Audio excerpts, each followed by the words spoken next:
इंसान बंदर से बंदर का एवोल्यूशन होकर इंसान बने थे। इसके बारे में मैंने किसी से बात किया है और मैंने तमिल में भी वीडियो डाला है। फिर उनका जवाब था कि आपका जो लॉजिक है वो ठीक नहीं लग रहा है, इसलिए मुझे सेटिस्फेक्शन नहीं है। ऐसा उन्होंने कहा कि मैं तमिल में जैसे वीडियो डाला था, तो उसी को और लोग भी किसी ने रिक्वेस्ट किया कि आप हिंदी में भी इसको डाल दीजिए, तो इसलिए मैंने हिंदी में कोशिश कर रहा हूँ उसको समझाने के लिए। कि पहली बात जो है, पहला हम वेद की बात करते हैं। वेद में ऐसा ईश्वर ने नहीं कहा है। ईश्वर ने कहा कि मैंने बंदर भी रचा है, मैंने इंसान भी रचा है, मैंने हर एक पशु पक्षी का रचना मैंने किया, ईश्वर ने खुद किया है। ये वेदों में ईश्वर ने बताया।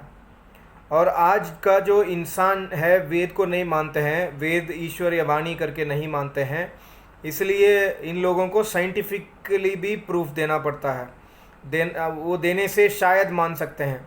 तो इसलिए मैं ये कोशिश कर रहा हूँ। पहले चीज़ है, ईश्वर के वचन है कि ईश्वर ने इंसान को बनाया। बंदर इंसान का ट्रांसफॉर्मेशन नहीं हुआ। तो अभी साइंस की बात करते हैं। मैंने तमिल में वीडियो बनाया था। तमिल में मैंने कहा कि अगर ये जो पॉइंट है मेरे गुरु महाराज जी से मैंने सीखा है, मेरे गुरु महाराज जी ने वेबसाइट में भी लिखे हैं कि अगर इंसान बंदर से इंसान होते हैं, हम आज देख सकते हैं कि आज भी बंदर इंसान बने। हम आज तो नहीं देख रहे हैं, ऐसा आज नहीं है।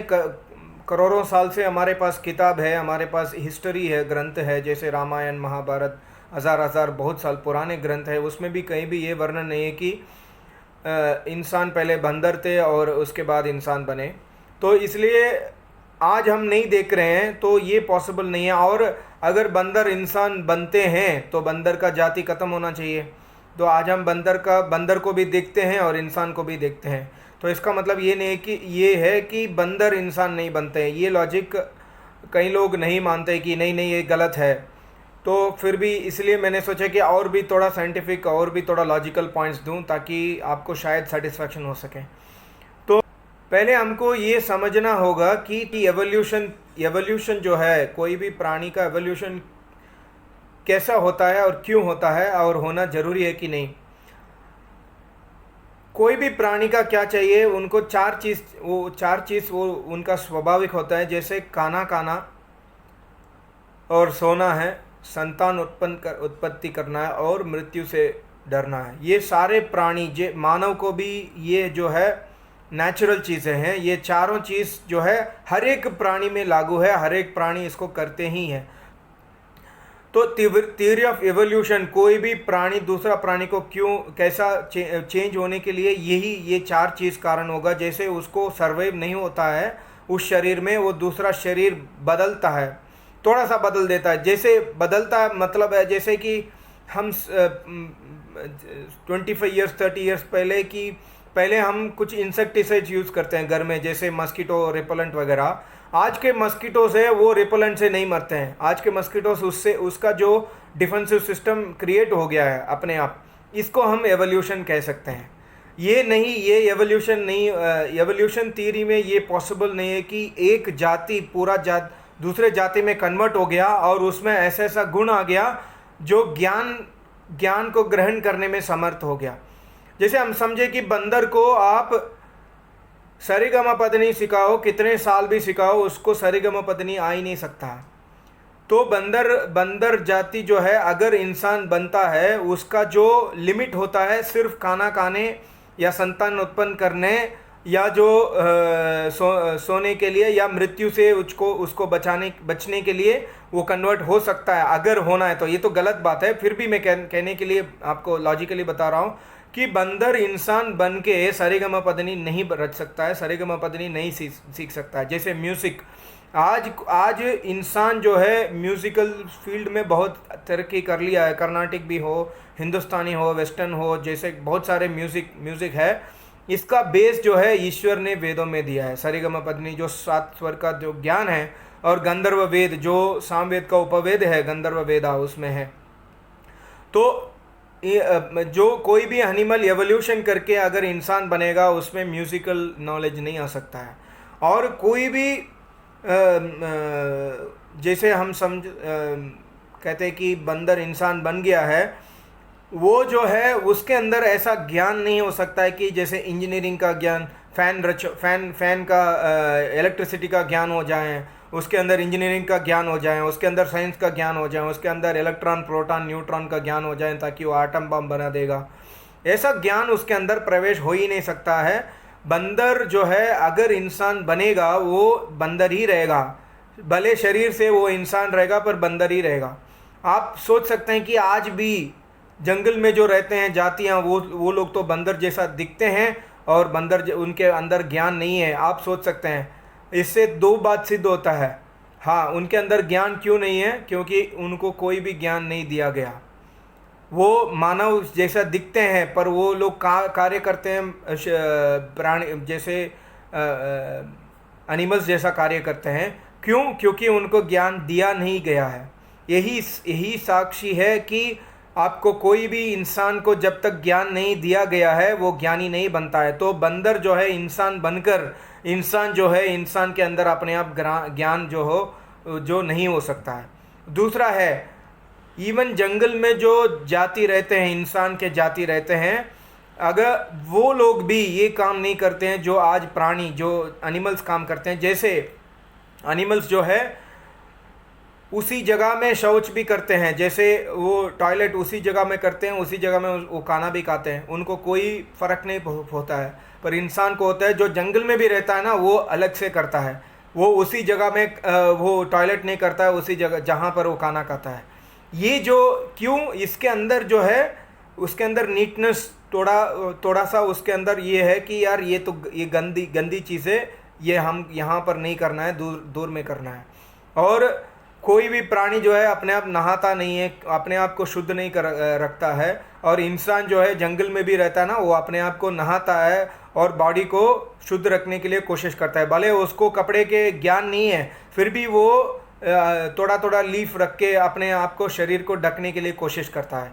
ये सब प्रूफ है कि मानव जो है अलग बुद्धि है उसको, और बंदर को अलग बुद्धि है। एवोल्यूशन जब होगा ना, वो सिर्फ खाना या सर्वाइवल जनरेशन के लिए ही वो एवोल्यूशन हो सकते हैं। तो ये भी थियरी ऑफ एवोल्यूशन नहीं डिफाइन करता है। और जो चीज़ है कि आर्ट्स है, जैसे मैंने म्यूज़िक का एक एग्जांपल बताया, जैसे बहुत सारे आर्ट्स है, 64 टाइप्स ऑफ आर्ट्स जो है हमारे स्मृति सूत्र ग्रंथों में हैं। ऐसा आर्ट्स को कोई रच नहीं सकता है, कोई भी जानवर जो है ना ऐसा आर्ट्स को नहीं रच सकता है। इवन हम समझे कि एवोल्यूशन हो गया है, बंदर से इंसान बन गया है, उसका हाथ है ना हमारा हाथ जैसा, जैसे हमारा हाथ है, इंसान का जो हाथ पैर है और बंदर का जो हाथ पैर है। बंदर का तो हम कह सकते 4 हाथ है या 4 पैर है। तो वो एवोल्यूशन में ऐसा कन्वर्ट नहीं हो सकता है, ये तो ईश्वर ने रचा है। क्योंकि ईश्वर ने कहा कि इस शरीर से हम मोक्ष पा सकते हैं, इस शरीर में हम आसन लगा सकते हैं, इस शरीर से हम प्राणायाम कर सकते हैं। बंदर कभी प्राणायाम नहीं कर सकता है, बंदर कभी आसन नहीं लगा सकता, बंदर कभी यज्ञ नहीं कर सकता है, बंदर कभी माता पिता और अतिथि को सेवा नहीं कर सकता है। तो थियरी ऑफ एवोल्यूशन ये सब लॉजिक नहीं डिफाइन, क्योंकि थियरी ऑफ एवोल्यूशन बनाने वाला जो है उसको डीएनए के बारे में ज्ञान नहीं था। आपको पता ही है कि डार्विन जो है 150 साल 200 साल नहीं, करीब 150 साल पुराने उसके थियरी जो है, उसके बाद ही ये डीएनए का फाइंड आउट वगैरह हुआ। पर डीएनए का जो रहस्य है यजुर्वेद में है, यजुर्वेद में जो ईश्वर ने ज्ञान दिया है संतान कैसा उत्पन्न करना है, उत्पन्न कैसा होती है, उसमें डीएनए के बारे में ईश्वर ने ज्ञान दिया है। तो डार्विन जो है, डार्विन को वेद के ज्ञान ना होने से वो अपने बुद्धि से जो है थियरी ऑफ एवोल्यूशन रचा है। और ये थियरी है, गलत हो सकता है, कोई भी थियरी गलत हो सकता है, ऐसा नहीं कि सारे थियरी सही हो सकता है।